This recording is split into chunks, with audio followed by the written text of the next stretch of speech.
Hey everyone, and welcome back to our ongoing coverage of regional organizations here in International Organization. And this week we are covering a whale of an institution, the European Union. I'm pretty certain that everybody knows something about it, and I'm equally certain that there is no one in the audience, including myself, that knows every aspect of this. If NATO is, lauded for its simplicity and its singular focus, the European Union is quite possibly the most complex international organization on the planet today. Right? I would even go so far as to say that it's even more intricately designed than the United Nations itself. There is no shortage of material written about the EU, and unfortunately, the overwhelming majority of it tends to be incredibly dense and really, really boring. I'm really sorry to say. The European Union is, and I've been saying this for years, quite possibly the most uninspiring empire in human history. But knowing that we have a lot of stuff to talk about, in fact, this is really going to be a two-part lecture. So it's part 2, part 1, and part 2, part 2. I really can't fit everything into one unified video. I want to try to streamline a lot of the things that we brought, that were taken from the readings, but add a number of other things to make our study of this organization a little bit more dynamic, a little bit more engaging than just simply examining its different, sub-level components and, what they all do. So, if you've already gone through this section of the chapter and you're trying to figure out what is the difference between the European Commission and the European Council of Ministers and whether that's really all that important, I'm going to stop you right there and say we're going to talk about it, but don't get hung up on the internal, departmental institutions. I really would like to use this time to discuss the EU in a historical concept and how it is probably the most dynamic of all international organizations, right? NATO has also been rather evolutionary in its outlook. But NATO has been, by and large, very simple in serving as a collective security organization.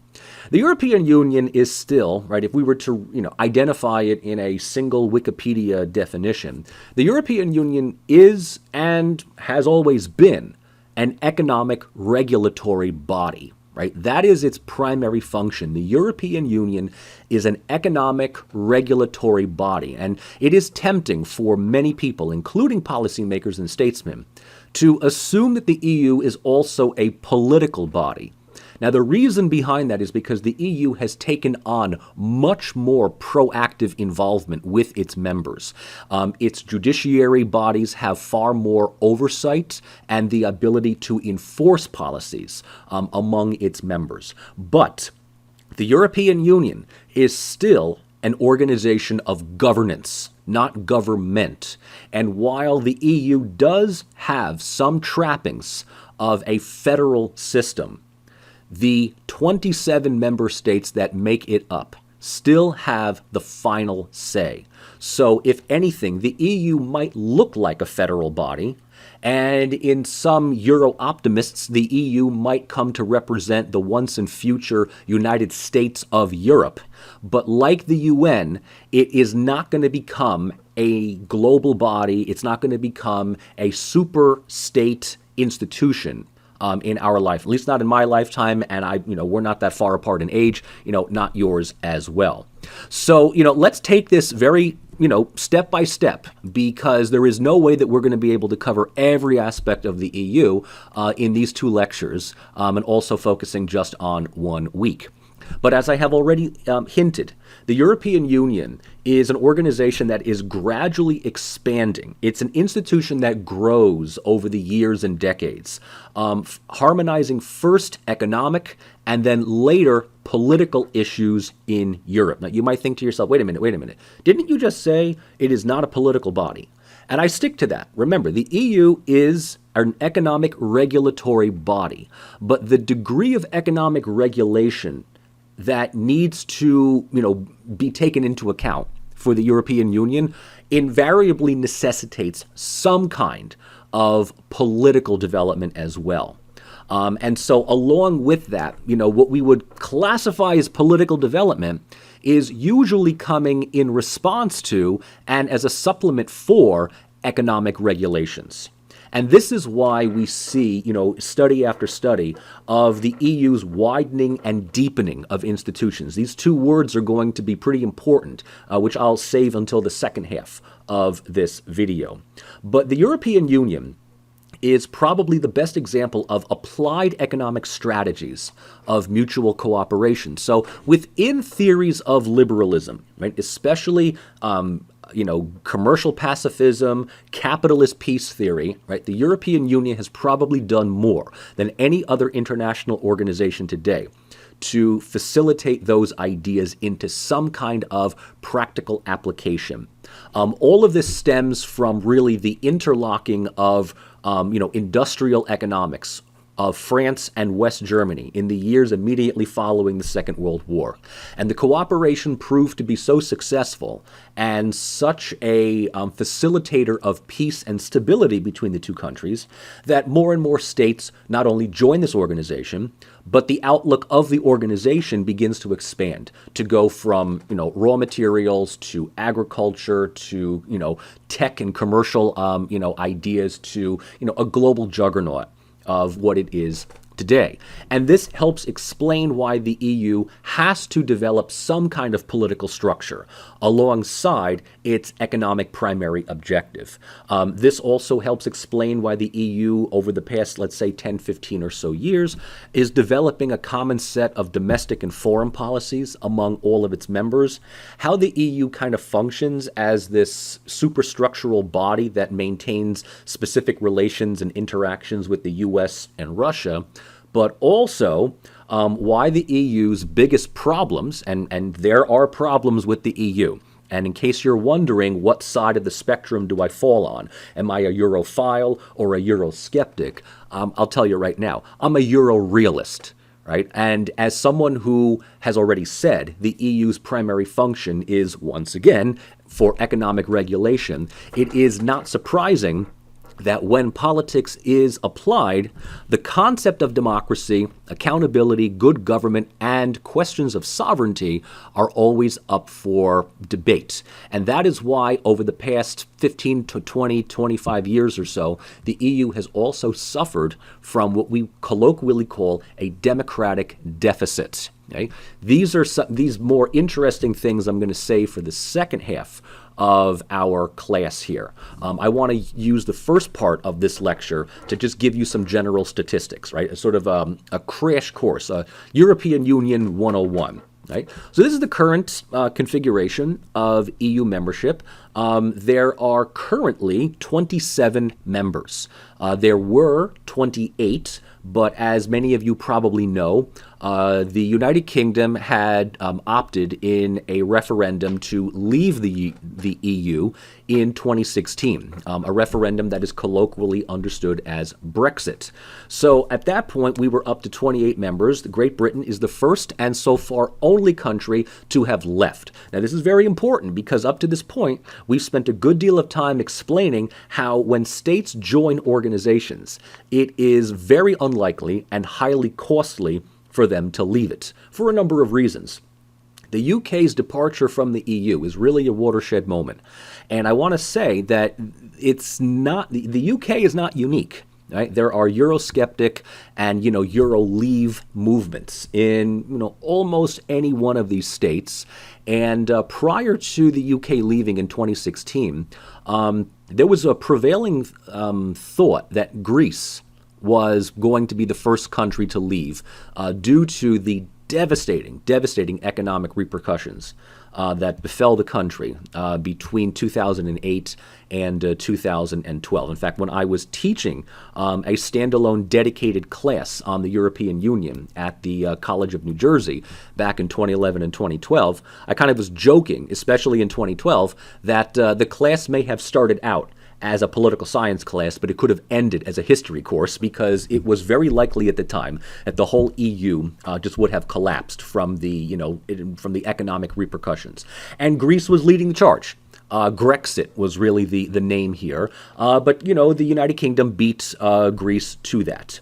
So we're down to 27 countries. But as you can see from the map here, there are still some open areas on the board for future membership.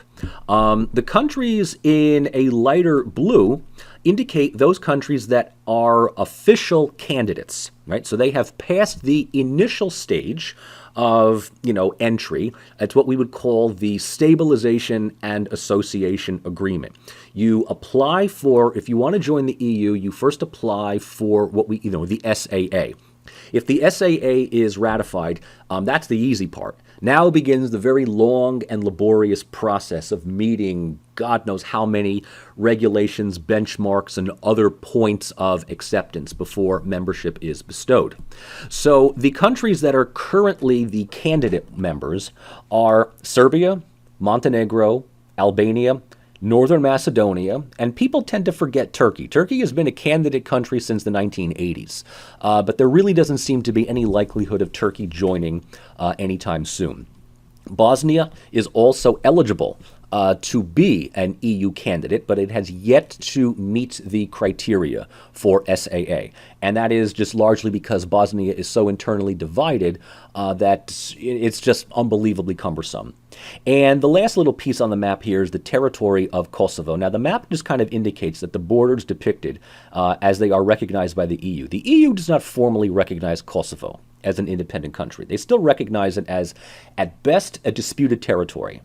So Kosovo, being detached from Serbia since 1999, is trying to pursue its own separate track to the European Union. But because 5 EU countries do not recognize its independence, Spain, Greece, Cyprus, Romania, and Slovakia, its path to membership is, at this point, just indefinitely blocked. The only way that it might be able to get in is if it piggybacks on back of Serbia. Of course, the problem here is that Serbia then might see this as an indirect recognition that its southern province is still part of its own jurisdiction. That we'll get to again in the second half. The other thing that I should note here is that Cyprus, the only part of Cyprus that is a part of the EU is the internationally recognized part of Cyprus, we'll call Greek Cyprus, right? Some of you may know that the northern tip of the island has been occupied by Turkish separatists since the 1970s. Cyprus got EU membership in 2004, but northern Cyprus remains out. And unless the island reunifies, northern Cyprus will indefinitely remain outside the EU. And this is, sort of problematic also, I should just mention now, when Brexit happened in 2016, the majority of votes for leave took place within England. The overwhelming majority of people who wanted to stay were in Scotland, and it was about 50-50 in Northern Ireland. This has actually produced the possibility of another referendum on Scottish independence, which, if it passes and Scotland does vote to secede from the United Kingdom through referendum, if their declaration of independence is recognized by Europe, they will be eligible to rejoin the European Union as a separate country. That is far off, though, right? That is not anywhere near our discussion right now. And there's other countries that are, Iceland and Norway rejected any proposals to join the EU. Norway rejected, I forget when they did, but it was a long time ago. Iceland rejected right during the 2008 economic crisis, and Switzerland, being Switzerland, is going to Switzerland. So, no surprise there that they are not a member. But the last areas of EU integration, and the ones that very few people have any doubts about, are in this area here, sort of the Western Balkan region. Bosnia, Serbia, Montenegro, Macedonia, Albania, and whatever we decide is going to happen to Kosovo. As I've already mentioned, the EU is one of the largest and most comprehensive governing bodies in the world, and it, grows with every decade with a new treaty, a new set of provisions that just make understanding this organization unbelievably complicated. I will go and streamline all of these things throughout the video, but probably, in my opinion, some of the most important milestones in the development of what would become the EU began with the Common Agricultural Policy in 1962. the Single European Act of 1987, and probably the crowning achievement is the Maastricht Treaty of 1992. All right, I will go into the specifics in just a brief moment here, but if you're taking notes, right, please note that these are all, I would say, important terms for you to understand, not only for your reading evaluations, but most likely for your larger writing assignments. As I've also mentioned, the EU is currently comprised of 27 member states. The UK left in 2016, and there are 6 aspiring states that are waiting in the wings: Serbia, Montenegro, Bosnia, Northern Macedonia, Albania, and Turkey. Of the 6, the 2 most likely to become the 28th and 29th members are Serbia and Montenegro. We don't know when. Serbia was actually given an initial timestamp of 2020 to become a member. And as we can pretty much conclude, that's not going to happen. 2025 is increasingly now becoming less and less likely for it to join.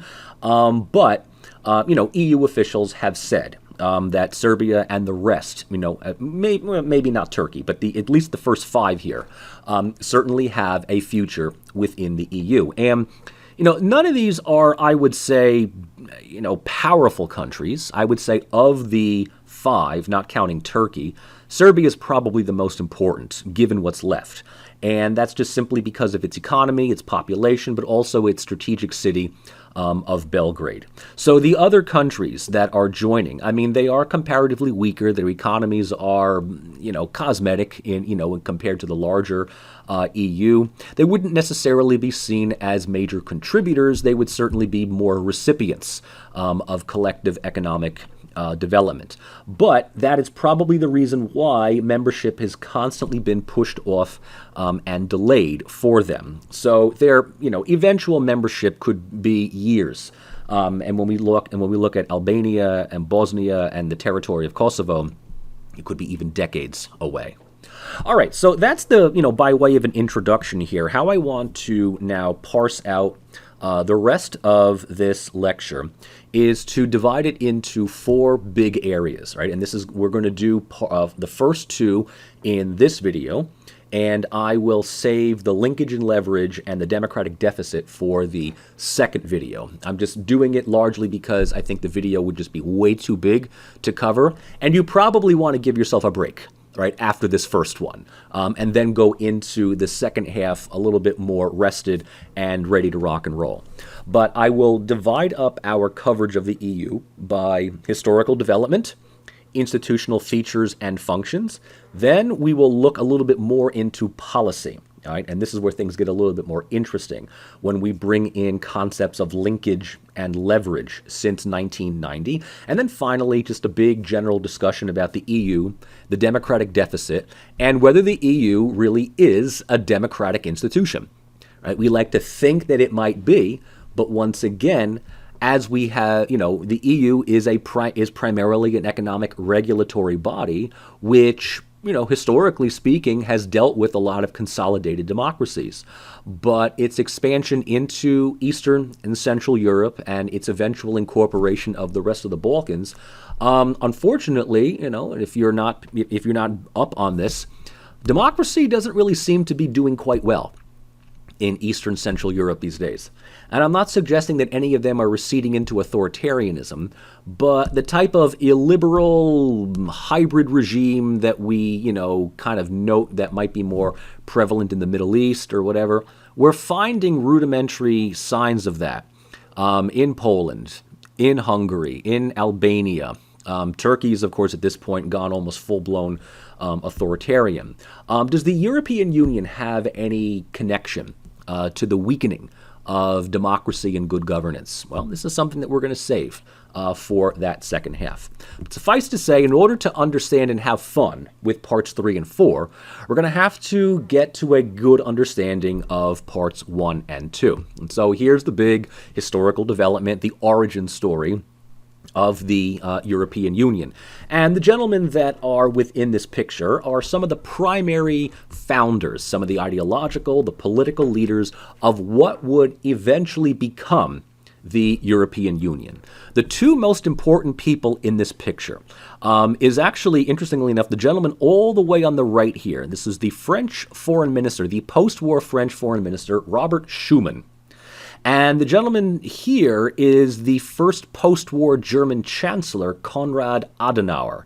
And it is really these two individuals, more than anyone else really, that came up with the foundational ideas for what would evolve into the European Union as early as 1950. Now, before we get to the specifics of the EU, I need to give also a little larger of an historical background to explain how such a thing was able to manifest in such an early post-war arrangement. So I need to just give a little shout out, a little, hat nod to NATO, because when we are talking about the founders of post-war European integration, I like to start first with the security apparatus. You can't have good economic cooperation without a working security apparatus, which may betray some of my beliefs here by saying before you start dabbling in liberalism, you're gonna have to secure the realist notions of uncertainty. You reduce uncertainty, you find common purpose between a number of states, well then you can just sit there day after day doing each other's hair talking about liberalism. And so NATO, I think, is a primary element in securing a good portion of Western Europe.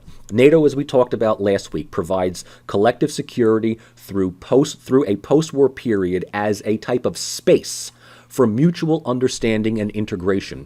In other words, NATO doesn't take over from national armies, but NATO serves as an organization that coordinates and collectivizes a number of armies, reducing the possibility of any one state having the potential of using its army against all others. And look, let's be perfectly honest here. The armies that we're talking about are the Germans, the French, and the British, in that order, okay? So if NATO, kind of run and regulated by the United States, effectively tells all of these Western European countries, look, work for collective security, that will reduce tension, practically eliminate security dilemmas, and provide a nice wall of defense that coordinates all of our interests against the common threat coming from the Soviet Union, we've built our walls.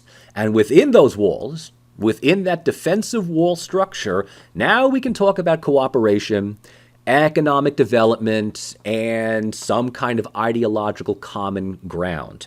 What's even more so is that NATO had effectively eliminated any possibilities of some European Defense Force, which was something initially thought of as part of the EU, or what would become the EU. NATO was like, no, you don't need that. We're going to do it ourselves. The United States will provide much of the budgetary input and much of the material investment.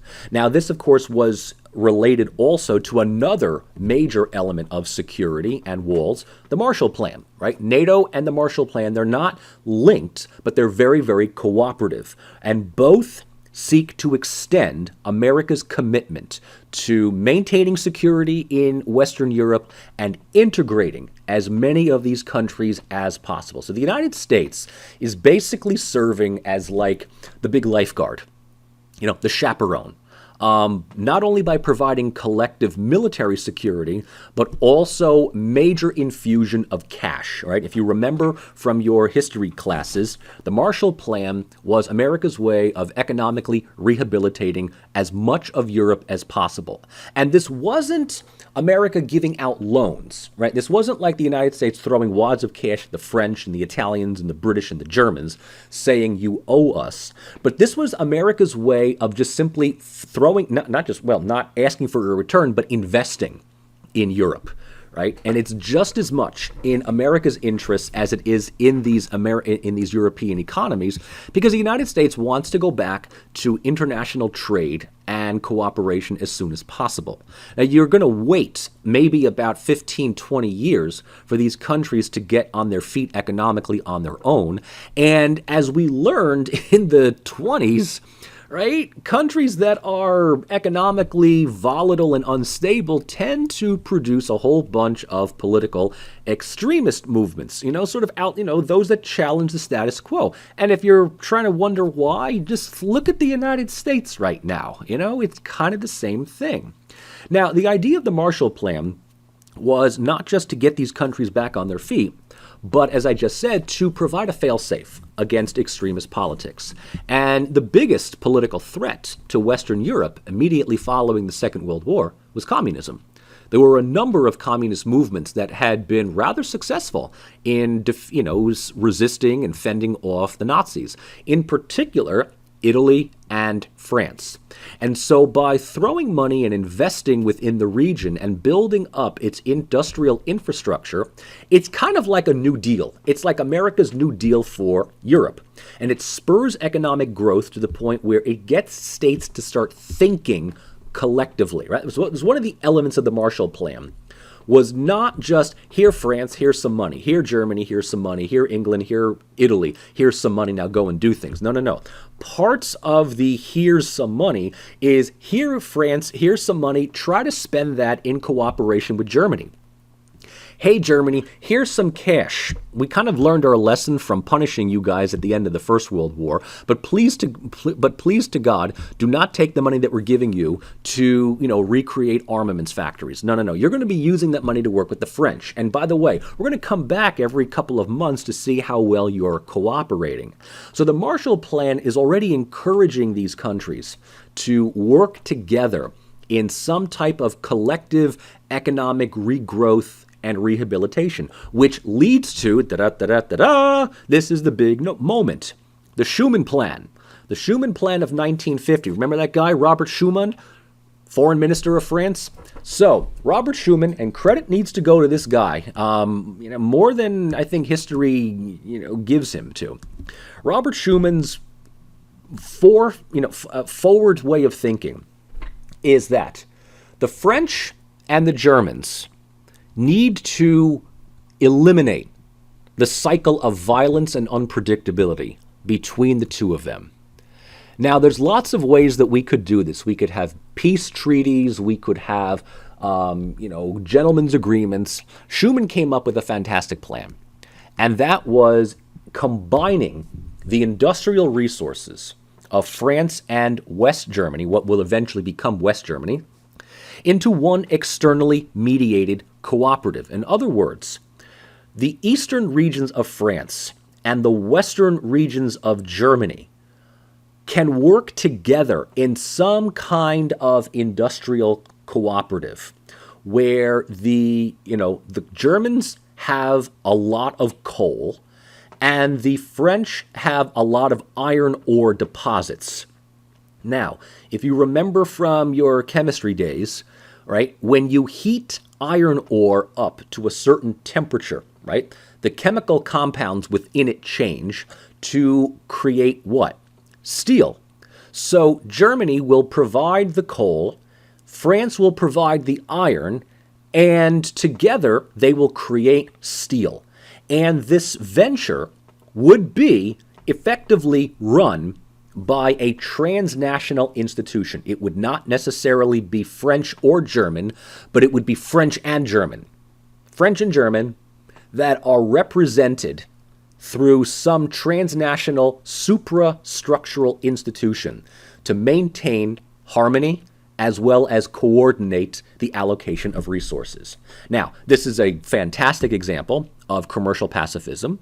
It's a fantastic way of linking two countries' economies together, which over time, the theory goes, greater degrees of cooperation are going to lead to greater elements of harmonization, a reduction in uncertainty between the two countries, a greater sense of cooperation to the point where the two become economically interdependent. And ladies and gentlemen, this thing has worked unobstructed and unabated for the last 70 years. Okay? The last 70 years. If you ever wanted an example of commercial pacifism working like it's nobody's business, the Schuman Plan is where it's at. And it is this idea that leads to the eventual establishment 1 year later of the European Coal and Steel Community. Now, try to figure out what two elements the European Coal and Steel Community attempted to regulate. Exactly. Peanut butter and jelly. Good job. No. The European Coal and Steel Community grew out of this initial agreement between the French and the Germans to eventually include Luxembourg, Denmark, the Netherlands, and Italy. They all wanted in on this. And so the rudimentary foundations of what would become the European Union begins in a very surgically specific notion of the ECSC, which was established in April of 51. In order to maintain this type of supranational regulation, a number of departments were established within this institution that included a high authority that implements and manages legislation, so we're talking about upper management, a court of justice, which interprets the laws for the member states within this regulatory body, a council of ministers, which, well, in so many words, represents member states in some kind of coordinating body, and even a common assembly, which, just like an upper and lower house, Council of Ministers and Common Assembly, draws people from each of these participating states from their own national parliaments. So, look, Schuman and Adenauer, the German chancellor, who was more than happy to see this as an opportunity to, end the cycle of violence between the Germans and the French. But also, you think about this from a German point of view, this is 1950, 1951. This was a fantastic opportunity for Germany to rehabilitate itself, to show that it was willing to, revamp its image, play well with others. And in a way, this is kind of an interesting way of looking at this, right? The coal and steel community laid the foundations for the European Union as an economic regulatory body that was European, that was specifically non-national.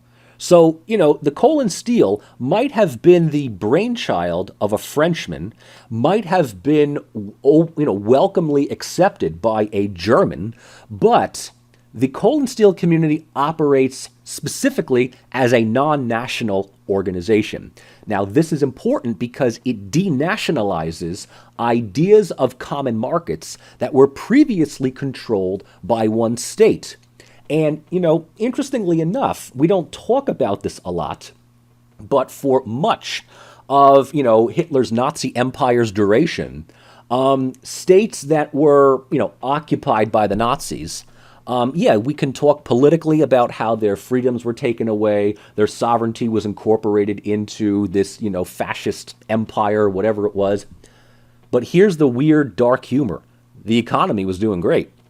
And what Hitler kind of produced, and, I'm going to say it, although this is not the reason for the EU being built, but, Hitler's empire at the height of his power in 42 was in many ways a rudimentary European Union, because nobody regulates and coordinates economies, industries, and other elements better than Germans.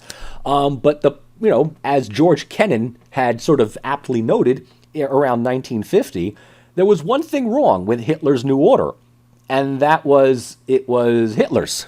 The worst thing about this Nazi empire was that it was Nazi. If we can take out the Nazism, the fascism, the xenophobic racism, and the overarching German nationalism, but still keep the idea of coordinating economies and industries together, we might actually have something, right? That's kind of the idea. So the coal and steel community, founded by the, two historical arch enemies, right? I mean, previously, you could kind of set your watch to the, the amount of time where Germany would invade France, right? It's usually about once every, 50 years or so, right? So the point is that by integrating these economies together, we begin the foundations of what becomes a very lucrative relationship among states. In fact, the 6 founding countries of the coal and steel community, Germany, France, Belgium, Luxembourg, Netherlands, and Italy comprised the 6 founding members of what would become the European Community, formally encapsulated in the Treaty of Rome in 1950. Economic regulatory ideas were expanded with the Common Agricultural Policy of 1962, including, as the name would hint at, agricultural and farming products. And then in 1973, the EC experiences its first membership expansion with the inclusion of Great Britain, Ireland, and Denmark. Later on that decade, Greece joins in 1981. Spain and Portugal were all slated to join in the 1970s, but were held off by the French until 1986. I'll explain that a little bit later. Then in 1994, Finland, Sweden, and Austria join. And then by the late 90s, early 2000s, I mean, it already happened. The Cold War already ended in 1990. The EU expands to now Eastern Europe. Now, this is where things get both interesting and complicated, and this is where the European Union takes on more of a political role. This extension is ongoing, as I mentioned, because we still have some countries in the Balkans that have yet to join. And then the EU experiences, probably its biggest setback yet with Brexit of 2016. So, like NATO, right? The EU is an organization that is organic and adapts to changing circumstances. But whereas NATO keeps things simple as a military alliance, the European Union adapts and just seems to be growing in responsibilities, in objectives, and just omnipresent pervasiveness, which is why the EU tends to be more critically scrutinized than its NATO counterpart. Okay, so let's go through some of these historical benchmarks, one by one here, to give you a sense of what exactly happens in each of these occurrences that make the EU, at that point, the EC, grow. The Treaty of Rome, 1950, is really seen as the birth of the European community. Okay? So the Coal and Steel Commission proves to be phenomenally successful, right? Just within, a few months, to the point where the states that are participating are calling for wider economic cooperation beyond the limited sectors, right, that are relegated to, hard raw materials, as well as a certain geographic area, right? When you think about it, you look at the area of, France and Germany, Italy, Belgium, Luxembourg, and the Netherlands. They're all within one geographic fixed area. And because they're dedicated to just raw materials, there's only so much the Coal and Steel Commission can do. The Treaty of Rome decides to expand that to include pretty much the entire economic system of all 6 of its countries. This eliminates internal customs duties, calls for a common external tariff to all non-participating members, also calls for common policies in agriculture and transport, although it doesn't get into any specific. It just kind of says, in a few years we're going to develop something, and starts the process of uniforming the policies among its members. Right? So the Treaty of Rome, if you really want to break this down into its basic elements, does really 2 things.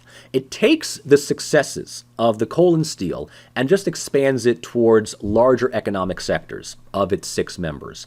And it also starts the process of harmonizing, centralizing, coordinating all of the economic policies and doings of the states. Now, there are still borders, there are still border checkpoints, there are still separate currencies, so we are not yet in any common market. But what Rome does is that it leads us one step further towards what would be a common market within the next few decades. So it's, really the first attempt at consolidating collective action for collective benefit, and the first demonstration of this emerging identity of Europe, right, acting as a single body. So by bestowing additional rights and privileges on the Coal and Steel Commission, right? And it's not like we dissolve this thing and form something else. No. We just add more titles and probably increase the paycheck of the High Commission, the Council of Ministers, and everybody else, right? But you're no longer just focused on the Ruhr Valley. You're no longer just focused on turning, iron and coal into steel. But you're focused on larger issues. Because as these states begin to trade and interact more and more, it becomes obvious that there's a lot of time that is wasted and there's a lot of money that is lost, transforming currencies at the border, still paying VAT taxes, import taxes, custom fees. So Rome is basically trying to eliminate that. Think of it, think of it like this.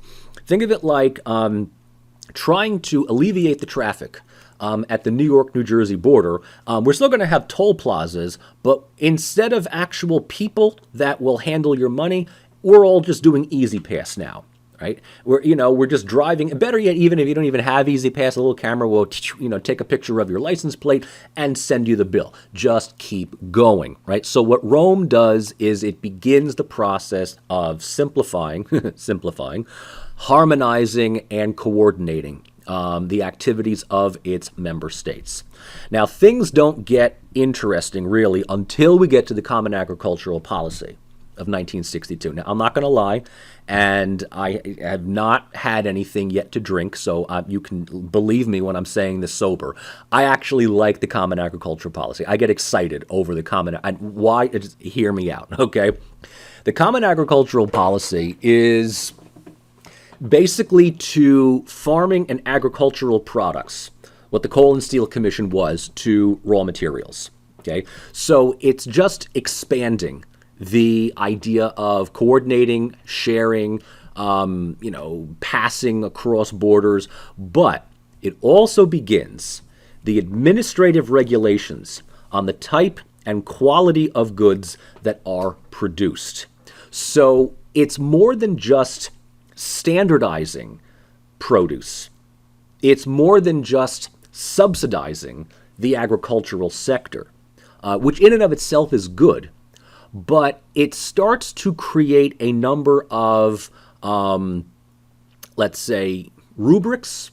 It creates a number of standards by which goods, grains, vegetables, fruit, meat, can be sold at market. So the Common Agricultural Policy, which is overwhelmingly bureaucratic, is kind of like Europe's international farmers market, right? So the Common Agricultural Policy does a couple of things. One, it tells people in rural communities, you've got a say in an emerging European market. So before you think of still on the farm and moving to Paris or moving to Frankfurt and giving it all up for a life of urban dwelling here, we need farmers.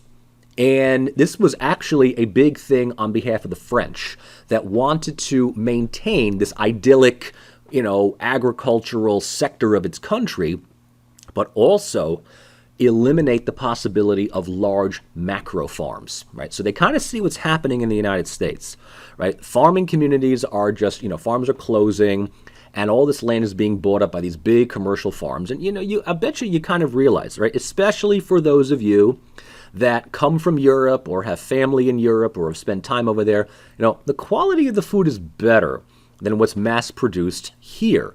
So Common Agricultural Policy not only gives farmers an incentive to stay on the land and grow their stuff or harvest their wheat or, collect their eggs or provide meat for the market, but they also set standards that are still very high today. It's the reason why a lot of goods in Europe tend to be healthier. The quality tends to be better. Yeah, you're paying a little bit more at the counter, but what you're paying for, right, covers the extra attention and care that is given to produce, to animal husbandry, to all of those things, right? I'm sure that you know that in the United States you can buy meat for unbelievably cheap prices, right? McDonald's kind of revolutionized the concept of the dollar menu. But you got to think about this for a moment. If you're spending $1 for meat, you know that it can't be all that good. And while McDonald's does taste nice, you kind of realize it ain't the healthiest thing out there, right? And for those of you that are living here in the United States, I'm pretty certain that you're kind of like, oh, is this food, I don't want to say poisonous, but is it just going to make me fatter? There are a lot of preservatives in it. There's a lot of chemicals. There's a whole bunch of stuff that, Americans, we go to the supermarket once every 2-3 weeks. We buy a loaf of sandwich bread, and that stuff will not grow mold for like a month. You go to a bakery, could be in Europe or it could be one of those old school bakeries here. You do realize that bread goes bad after 18 hours, right? Because there's no nitrates, there's no preservatives, no nothing in there. Common agricultural policy is that, right? It's the idea of saying that if there's going to be a European market of agricultural goods, they need to follow certain standards, need to follow certain guidelines, certain health codes, and it will allow people in newly admitted countries to stay on the land, but they have to sort of qualify, right? They have to qualify their farm to get certain licenses, to get certain sets of approval, which, is why it takes a long time for some of these countries to join. So for, like, say, a country like Serbia, one of the best things about constantly being delayed is that the agricultural sector, especially of northern Serbia, which has very high quality goods just by tradition, has the time to apply for, get the licenses, get the certifications for being part of common agricultural things. So when Serbia finally joins, there's a very high probability that Serbia is not a big industrial giant, but they're very good when it comes to fruit, meats, and other consumables. So this might actually help, quite well. So common agricultural policy, if nothing else, really starts to bureaucratize and develop this emerging European customs union into something bigger than any one state could hope to provide. A third big benchmark is the Single European Act of 1987. Very simple. The Single European Act sought to create in about 5 years a single European market, right? So the SEA was the European community's first and I think only 5-year plan. And it was this idea that within this 5-year transitional period, member states will remove all existing trade barriers, harmonize as many health standards as possible, optimize levels of taxation on exported goods, and promote cross-border mobility. So what the SEA does, beyond envisioning, sort of the eventually conceived idea of a euro as currency, it is sort of reducing the amount of state barriers to a common economic market and a common set of political, social, and moral health codes. So that's the reason why increasingly today, right, goods that are sold and bought in one EU country are relatively the same and accessible in almost all others, right? So there's, a set of health codes, a set of medical codes, a set of, taxation codes. All these things states sort of have to follow. And what this shows is that these are previous rights and regulations and privileges that states had, which are now being given up. And they're being given to this emerging Euro-bureaucratic, entity that at one point was just a way of harmonizing coal and steel, but is now becoming larger and larger with greater economic integration. The 5-year plan was met with the Treaty of Maastricht. And there's a couple of big things that happen here. Treaty of Maastricht transforms the European community into the European Union. It's like it levels up and becomes just bigger, more pervasive, wider, deeper, what have you. The Maastricht Treaty then visualizes another, let's say, 5 to 10 year plan in which, at the end of this new transition period, the newly created European Union will establish a common foreign and security policy and come up with a unified currency.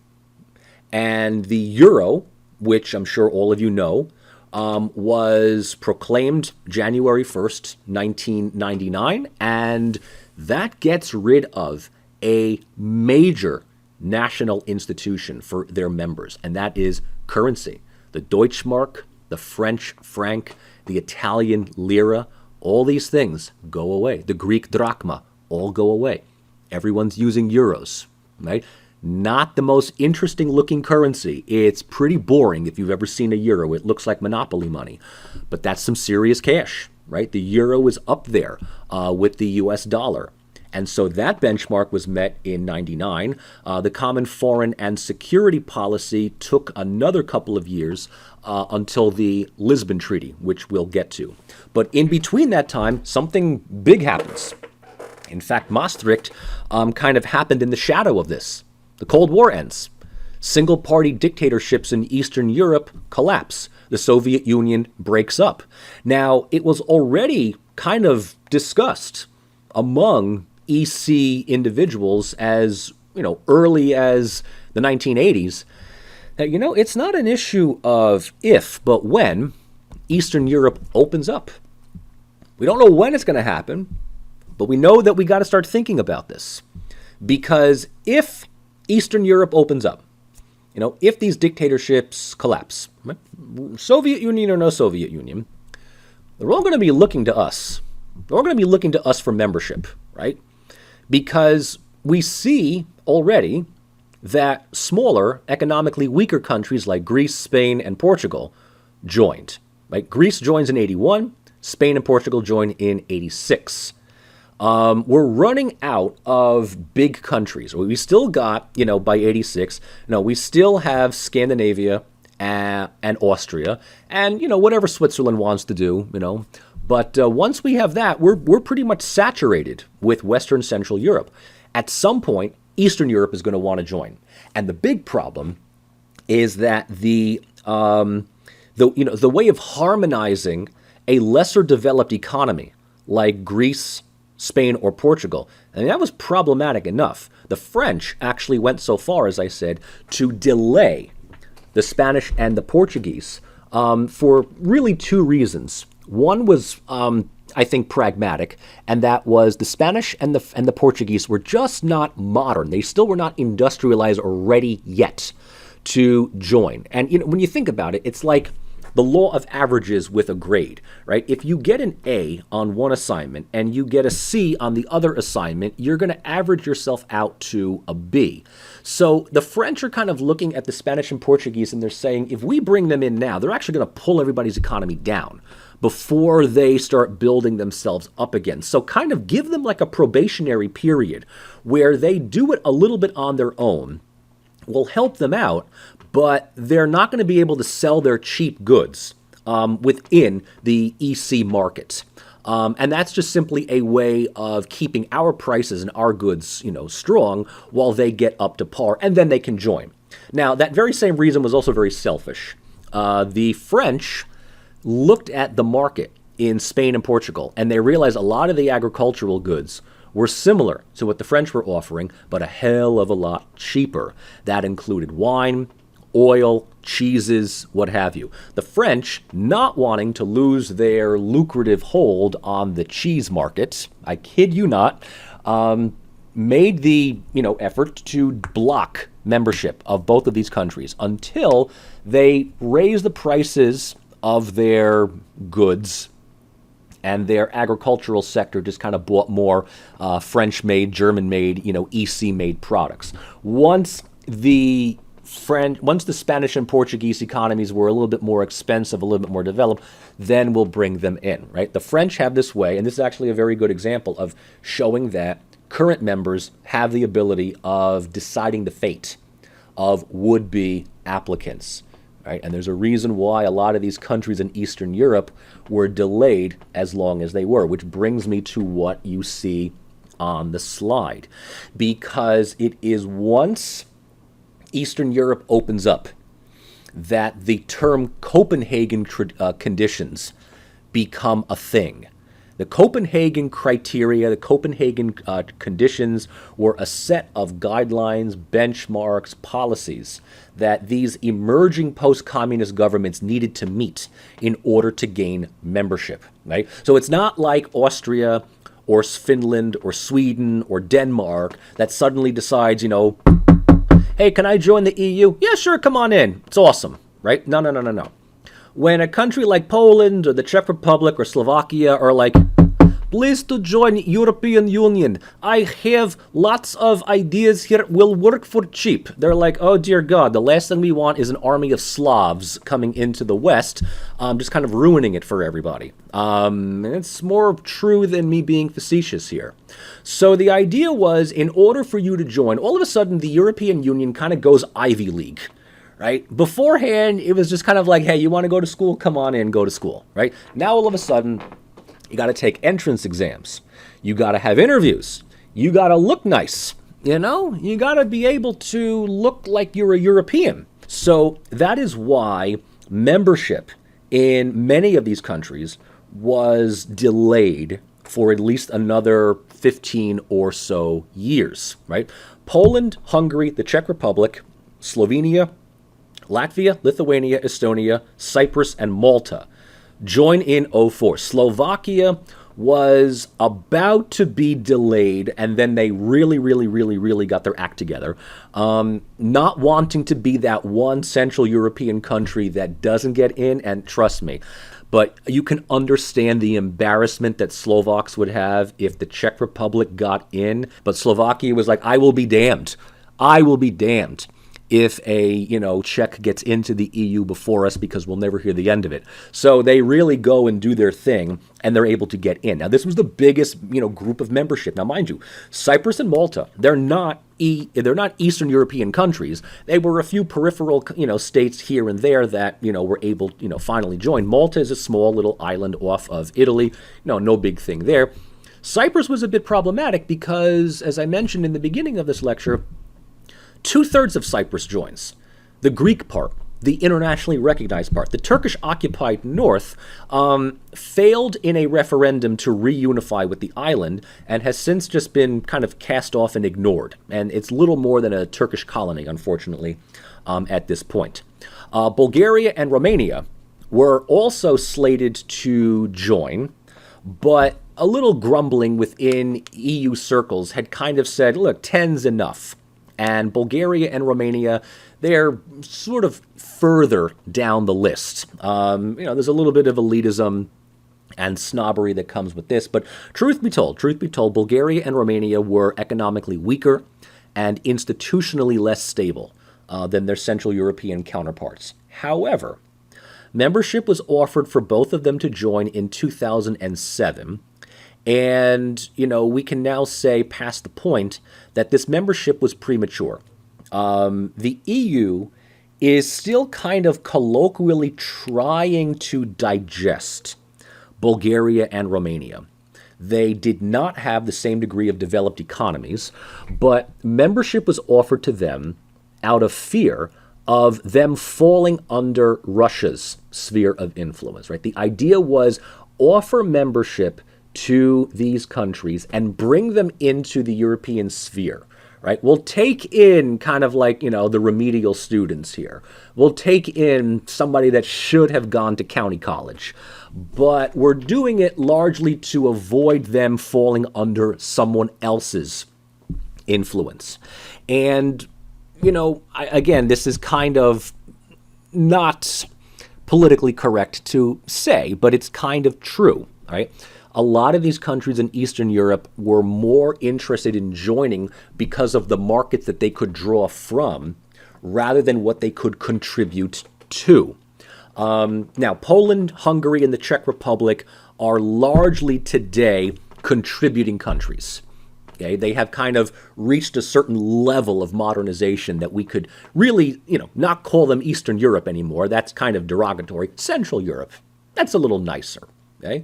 And to that, I guess we can add Slovenia, one of the most successful post-Yugoslav republic. And then we bring in the Baltics, Latvia, Lithuania, and Estonia. They broke away from the Soviet Union, largely to avoid them falling back under Russia's sway. Cyprus joins, that's just a normal thing. Malta joins, that's just normal there. Slovakia is, like I had said, it was problematic back then, although today I can actually say that of the 4 countries of Central Europe, Poland, Hungary, the Czech Republic, and Slovakia, Politically speaking, Slovakia is probably doing the best. Poland and Hungary are in some kind of a competition over who can be the more authoritarian. The Czech Republic's weird. Nobody knows much about Czech politics beyond what happened in 1989 when the Berlin Wall was falling and Václav Havel was a great guy, whatever it is. Czech politicians are rather corrupt, very bureaucratic, kind of insular, there's not much to really talk about, although Prague is nice, and for the most part, the Czechs don't really get all that animated about politics. The only time that Czechs get really incensed is when you say that their beer is not superior, right? That like the Czechs are kind of like the least nationalistic people in all of Europe, but they are very, very, very proud of their beer. And to be honest, I can't disagree. Staropramen is some high-end stuff there. All right, Bulgaria and Romania joined in 2007, and the problem is that the EU has been trying to, as I said, integrate them. And that has unfortunately led to a slowing down of additional integration. Croatia has been the only country since to join in 2013. And even here, Croatia's joining was met with more of a tepid response than real euphoria. In fact, the only thing that Croatia's got going for it within the EU is that it is a prime vacation spot in the summertime on the Dalmatian coast. But for the rest of it, well, we'll get to the second half of it when we talk about Croatia. So, Serbia, Bosnia, Macedonia, Montenegro, and Albania are kind of sitting there going, hey, what about us? And, again, the EU is still kind of like, punching its chest, trying to get Bulgaria and Romania to, digest a little bit. And then when it comes to Turkey, Turkey's been a candidate member since the 1980s. I'm going to be honest with you, at this point, no one wants Turkey. Not with Erdogan as the autocrat, not with him becoming pretty much the biggest threat to stability in the Middle East. Turkey has not turned its back on the EU, but they're just not paying attention. Right? They're just not paying attention to what the EU is going to offer because they kind of look at it and they're like, we don't need it. And a good number of EU members are like, we don't want them. So the feeling is definitely mutual. All right, Lisbon Treaty. I was going to get very, very quick. There's not much to worry about Lisbon Treaty here. The Lisbon Treaty just basically takes what the EU already was by 2009 and just augments its powers, streamlines it. Sorry, words are tough. The struggle is there. Streamlines EU departments into a more unified political body. So this was the EU's attempt at trying to become a political regulatory agency along with an economic regulatory body. The Lisbon Treaty was passed, but with much protest and with a number of amendments, because a lot of people feared that Lisbon Treaty would have turned the EU into a federal organization, right? It would have federalized Europe. Out of Lisbon, we get an EU president, we get a foreign affairs minister, we get this thing called double majority voting, which I'm going to be perfectly honest with you, you don't have to worry about for this class. I just kind of took notes from a previous class. Don't worry about that. Greater legal and judicial powers for the European Court of Justice. We'll talk about that in the second part. And the idea of trying to make decision-making within the EU's various bodies much more harmonious than they previously were. Now, proponents of this basically saw this as a way of trying to make the EU what it seems to be evolving into, right? And that is a political body with oversight and enforcement over the decision-making of its members. And that is exactly what its critics saw as well, as an erosion of sovereignty. Now, it's not surprising that Lisbon Treaty happens in 2009, around the same time as the economic crisis. Proponents saw this as a way for the EU to handle the economic crises in its country a lot easier. But if you were at the receiving end, like Greece and Spain and Portugal and Ireland and Italy and even parts of the UK, you kind of saw this as the beginning of a possible takeover of national sovereignty. And this may have started the whole sentiment for Brexit. Okay. That's the end of part. That's the historical developments, right? That is the historical development, and I'm going to just quickly go through the aspects of the institutional features and functions. A lot of this stuff was taken from the textbook, but it's worth noting what does what, who does what, why, when, and how. All right, so let's jump right into it. Are you ready? Now, if you did the reading, you came away with noting that there are 5 principal organs of the European Union: the European Commission, the European Council, the Council of Ministers, the European Parliament, and the European Court of Justice. And if you're trying to figure out what is the difference between the European Council and the Council of Ministers, or what the European Commission does that's different from the European Council, don't worry, because 95% of everybody in Europe still doesn't know really either. And up until recently, very few people really cared. I think one thing to take away from this section is that with the exception of the European Parliament, every other aspect of the European Union is unaccountable and detached from the general European citizen. So if you're thinking that the EU is very much an elite-driven bureaucracy, well, it's not that hard to understand. The European Commission, we're going to start with them first, okay? The EU Commission is really today's evolutionary descendants of the very people that, got together to say, hey, coal and steel would go really well together. So the Commission functions as the EU's supranational authority. Okay, so it began as the high authority of the Coal and Steel Commission. It was amended to be this commission, right? It got its name after the Treaty of Rome. And its role, its primary goal, is harmonizing EU agreements and policies. So it's kind of like the high command. Right? These are the people that are appointed. They are the most international, right? They obviously come from member countries, but they represent the EU at the European level. So you could maybe think, and this is not a one-to-one comparison, but it gets the point across, the European Commission is like the UN Secretariat, right? It is that upper branch of international officials that serve for the purpose of keeping the organization going, right? And so the Commission has a number of executive duties. They will propose legislation that can be introduced to the European Parliament. They will implement decisions, and they will uphold treaties, right? So if you're really thinking about who is the most EU of all EU, okay, it is the European Commission. Their members are appointed by member governments. Right? So the European Council is kind of like the more national representation of EU members at the EU. And so the European Council therefore appoints members of the European Commission. Okay? But as I said, they act as the international overseers. So they function as international auditors, arbiters, right, of member states.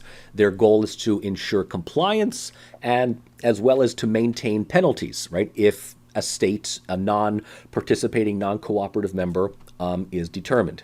So their primary goal here is to work in close cooperation with the European Council. What makes the two different is that the European Commission represents the highest international level, right? So these guys who work at the European Commission, you can think of them as probably the most representative of the European unions, okay? Now, let's talk about the European Council then, right? It's not a formal EU institution, at least not traditionally, okay? But it is one that, interestingly enough, is beholden to the most power and influence. So if the Commission is appointed by the Council, okay, the European Council is probably the biggest example of that connection between states and the organization of the EU. So the European Council is comprised of chief executives of member states and the president of the Commission. Okay? So the Commission president, just think about this, just keep wrapping your heads around this, is also a member of the European Council.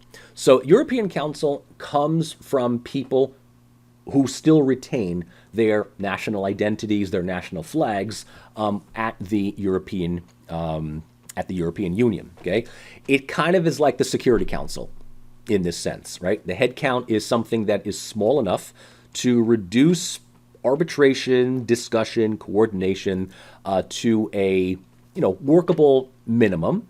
And there is this formality of informality, which means that if you are on the European Council, you're kind of like left to your own devices in how to work with people, how to cooperate, how to get what you want. There's a lot of leeway if you're on the European, you're representing your own country.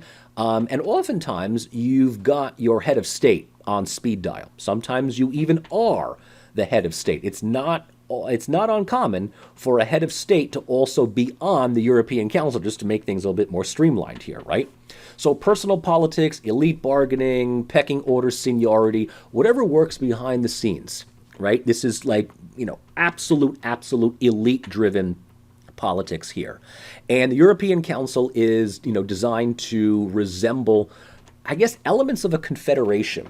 They represent members of all 27 states, and you can just kind of think like they're thrown in a room and with the idea of trying to make sense of how to govern this big, bureaucratic behemoth. In fact, it's the European Council that came up with the ingenious idea of offering Copenhagen criteria to all of these post-communist states of Eastern Europe, right? It was a way of trying to delay membership long enough to get them to modernize, standardize.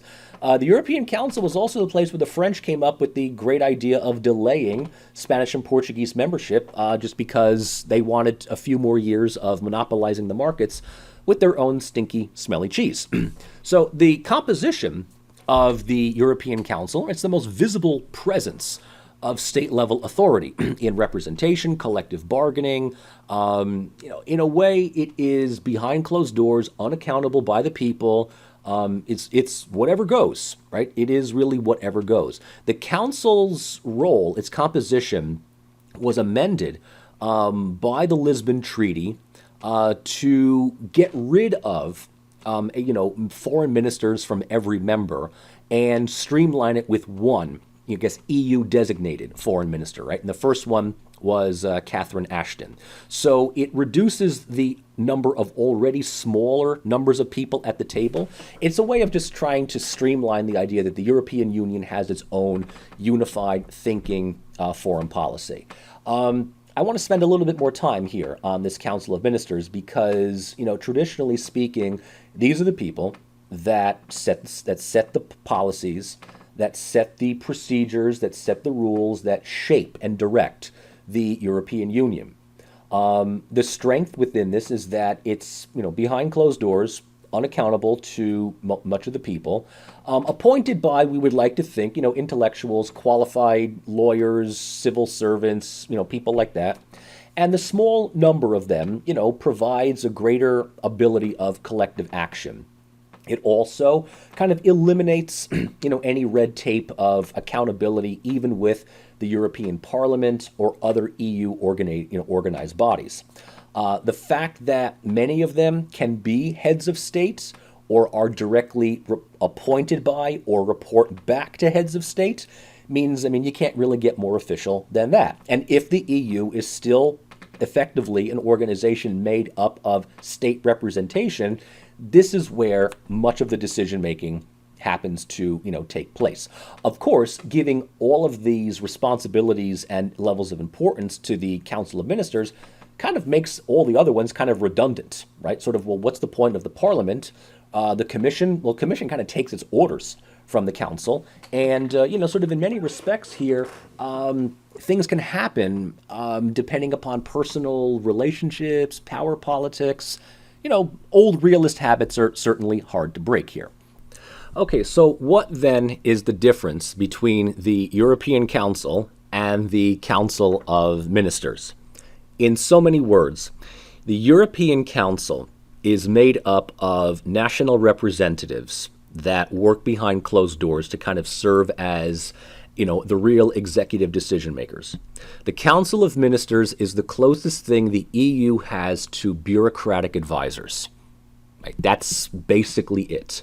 The Council of Ministers are subdivisional intellectuals, think tanks, policymakers, eggheads, whatever it is that you want to call them, that serve as the EU's institutional bridge between the Commission and the European Parliament. So the Council of Ministers kind of has similar roles to the upper houses of a parliamentary system. Now, if you know about parliamentary politics, you kind of know that a good number of them are not directly elected by the people. They tend to be appointed, indirectly appointed. And even more so, when we talk about the House of Lords in Great Britain, this is one that you didn't expect for us to talk about.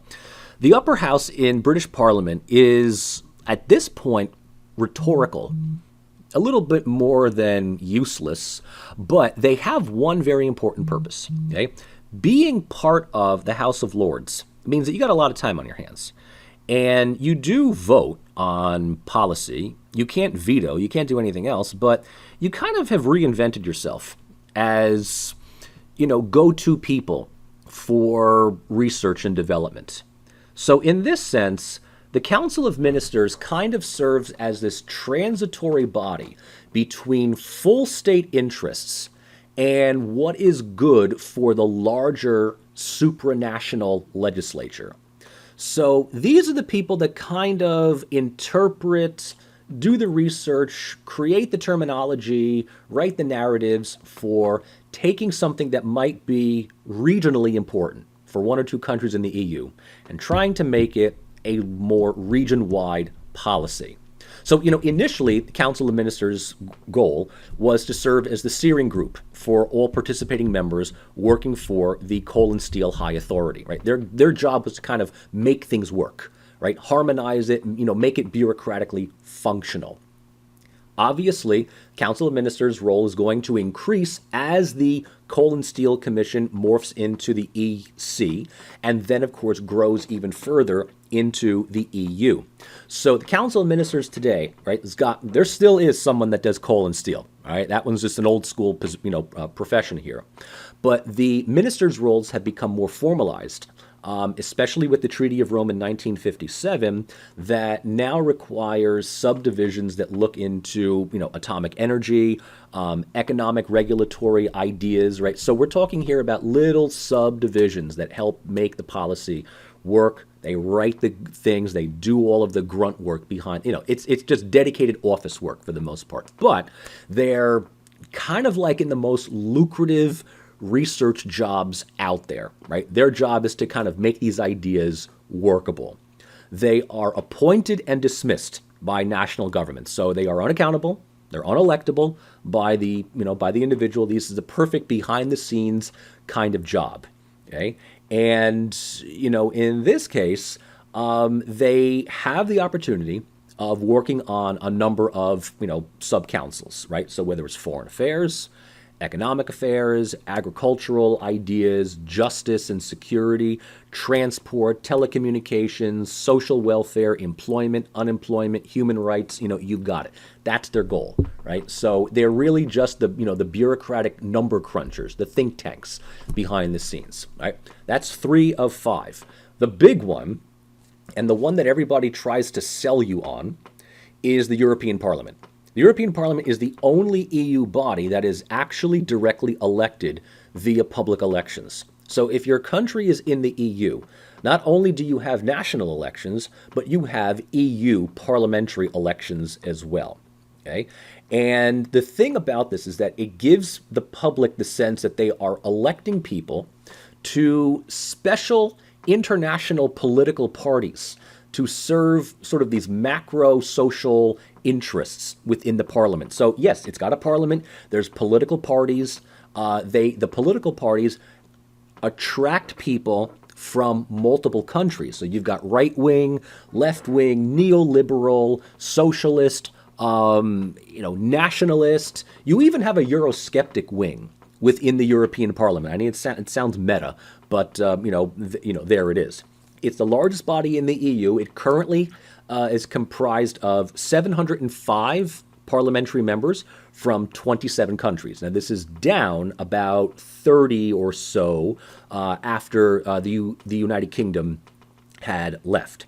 So the political parties, right, as I just kind of mentioned here, are supranational, right? They don't maintain, at least officially, any national allegiances, but they tend to be designed around group consensus. So, just like any political spread, right, you've got your center, your left, your right, your extremist movements. Traditionally, the largest two political parties are the European People's Party and the Progressive Alliance of Socialists and Democrats.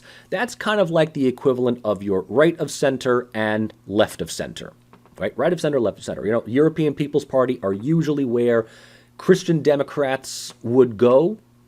Progressive alliances of socialists and Democrats would be where social democrats go. A new party that emerged in the last couple of years that's real unapologetically neoliberal centrist party, Renew Europe, which tries to find a balance between right of center and left of center, very, very, very Eurocentric, unbelievably neoliberal, is now the party that's, comes in about third. And then we've got our parties on both of our wings. So we've got the Greens and European Free Alliance. It's basically the EU's answer to the Green Party. We've got the European Conservatives and Reformists. This is more of your traditional conservative, a little bit less neoliberal, but still, enough. The faith family, traditional identities party.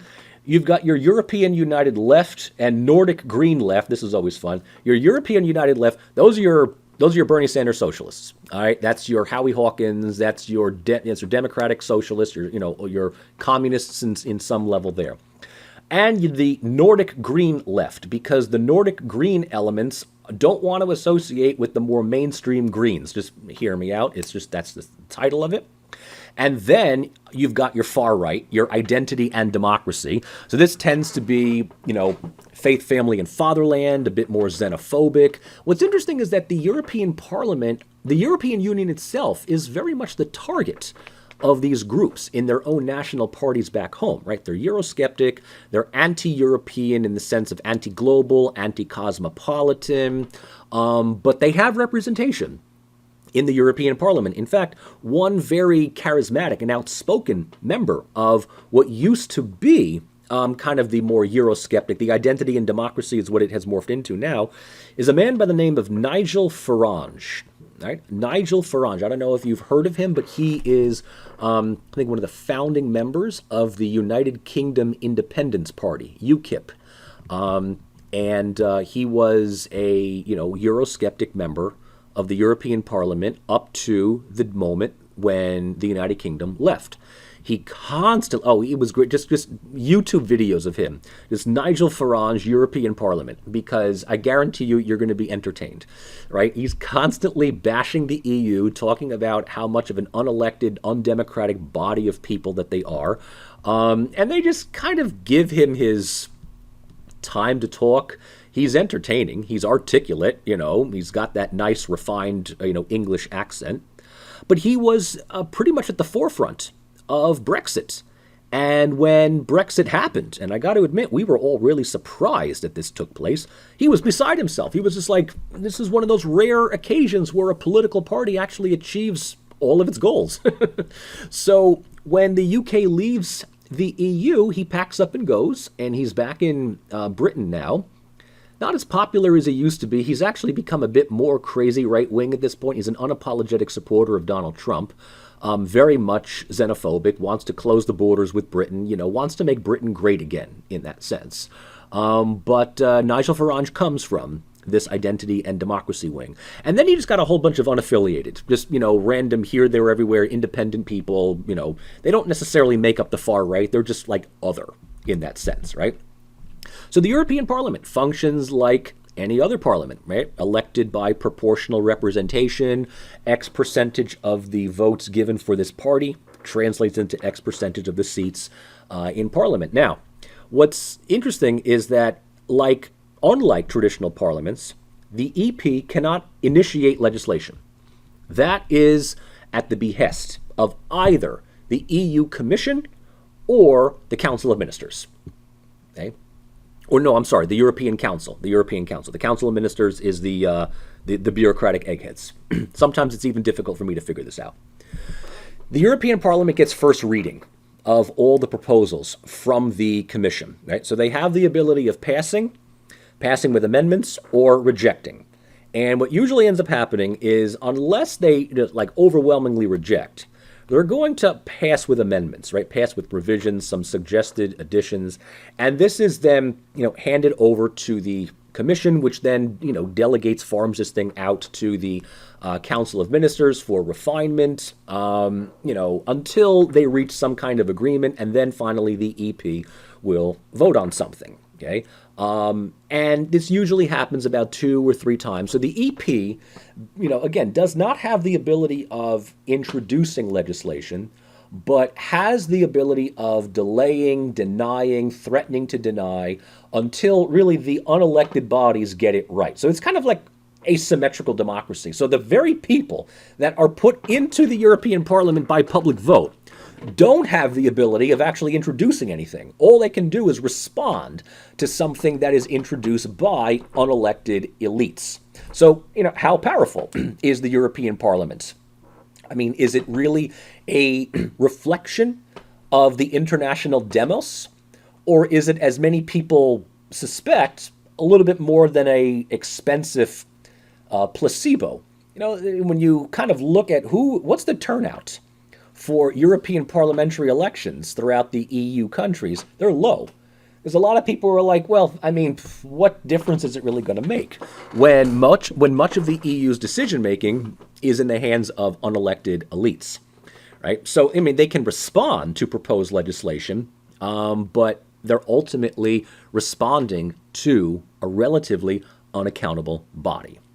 And finally, we have the European Court of Justice, which, if I'm going to be looking for a, close parallel, it's, the European Union's Supreme Court. It has similar roles as the International Court of Justice, except for a couple of additional provisions. One, the ECJ is applicable only to, as one would imagine, European Union members. What's more interesting is that the European Court of Justice, it's the only international judicial body that actually possesses decision-making that is binding and non-negotiable. So the International Court of Justice, at least theoretically, should set the policy for international law. But it's up for states to decide whether they want to follow it. And they can do so at their own risk. When the ECJ makes a ruling, and this is, basically a way of setting policy within the EU, member states must follow. That is non-negotiable, and it supersedes national judicial rulings. This is the closest that we have out of all 5 bodies of the EU that resembles a federal organization. Okay? Now, that's on paper. That's at least within the instruction manual. It is still largely implied, because there are few instruments for enforcement. And this is kind of the thing with the legal codes, right? Judicial rulings, legal rulings in, the United States, in New Jersey, whatever it is, right? There's penalties for non-compliance. There's, some kind of payment that needs to be given. The European Court of Justice likes to say that our ruling is non-binding. But there have been cases where states can, sort of buck the system, ignore it, kind of leave the responsibility to make these changes to, the absolute, last minute. I mean, one example in the last couple of years is the ECJ ruled against the Hungarian media law. And just very briefly, Hungary has been under the, benevolent dictatorship of Viktor Orban for about 10 years now. And, he has been working tirelessly in rolling back a number of political rights and civil liberties to the point where his party is basically monopolizing the entire country. And the media law that was passed, in so many words, provides, stiff penalties for non-compliance with the new national, the new national policies, right? So you can't criticize the government, you can't make fun of Orban, you can't question the state-sanctioned historical memory of the country, so you can come up with alternative or sometimes even more factually empirical understandings of history. And, the ECJ basically says, well, this is a violation of free speech. This is a violation of democracy, and Hungary is in the wrong. And the ECJ ruled that the media law does not hold any legitimate weight. But the problem is that they can't force Hungary to do this, right? The most that they could really do is maybe suspend Hungary's, delegation at the Council of Ministers. I mean, the ECJ can't fine a country, and they're certainly not going to threaten to expel. That's the thing, International organizations don't really play that card, especially in light of Brexit. So the point to be made about the ECJ is that it's there. It does have, binding decisions that, override those of member states, but elements of enforcement are still largely there to be desired. Okay, so some preliminary hypotheses before we take a break here. This is really the end of part 2, and then we're going to do part 3 and 4 in the next lecture. Some preliminary hypotheses on the European Union's functionality, right? Especially when we look at policy and cooperation. The European Union so far represents the best example of our understanding of functionalism, right? And if you remember back when we were looking at the different theoretical understandings of international organization, right? Functionalism postulates that individual members will work together to promote and provide a collective good that is better and more beneficial than any individual member could ever have on their own, right? So it's, a systemic theory. The sum of the individual parts produces something greater than any one of them individually would ever be able to do. So when we talk about the European Union and we understand how it has just, experienced an historical development to just make it more and more and more pervasive here, it is, at the end of the day, the decision-making of heads of states. So it's not like the EU just kind of grows like a fungus, right, a tumor, but the heads of state within Europe realize that the current levels of cooperation enjoyed and experienced have produced a certain degree of collective benefit, which makes it more of a rational decision to increase cooperation, expand coordination, to the point where states still retain, right, some national control over their industries, economies, and their politics, right?